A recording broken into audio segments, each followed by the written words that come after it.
பழைய அழுக்கெல்லாம் போறது. அதற்காக பகவானுடைய நாமாவை நாம சொன்னவே ஆனால் அங்கதான் வந்து நிக்கிற ஆண்டாள். நமக்கு என்ன ஆகும்? நீராட போதுவீர், அதுக்கு வரையலாம். பகவானுடைய கடைசியில் அதான் சொல்ல போறேன். பகவானுடைய நாமாவை சொல்றதுக்காக வரையலாம்.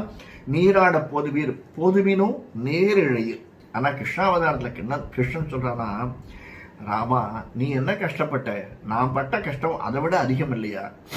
பிறந்தது ஒரு இடம், பிறந்த உடனே நான் அந்த இடத்துல இருக்க விட்டாளா? இல்லை. அப்பா தூக்கிட்டு லோ லோ லோ லோன்னு அலைஞ்சார். எங்கேருந்து அலைஞ்சார்?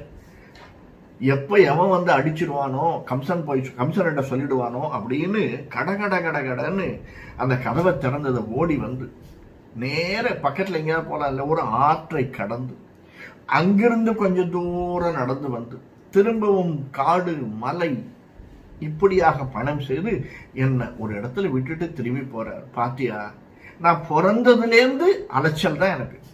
அங்க வந்தனே சீர்மல்கும் ஆய்பாடி, ரொம்ப சீர் அதிகமா இருக்கக்கூடியது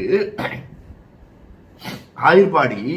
இந்த ஆயர்பாடியில சரி அப்பா கொண்டு விட்டுட்டு போனாலே எங்கேயாவது நிம்மதியா இருக்கலாம்னு நினைச்சா கம்சன் என்ன நிம்மதியா இருக்க விட்டான பத்தியா? பின்னாடியே அசுரர்களெல்லாம் அனுப்பிச்சு, பூதனையிலேருந்து ஆரம்பிச்சு எத்தனை அசுரர்களா அனுப்பிச்சுட்டே இருக்கான். எங்கேயாவது எனக்கு நிம்மதி இருந்ததா பாத்தியா ராமா? நீ 14 வருடம் காட்டுக்கு போறேன்னு சொன்னியே, முதல் 12 வருடம் அடுத்த நீ எங்க இருந்த? ராஜ்யபரிவாரம் 12 வருஷம் அயோத்தியில தான் இருந்த.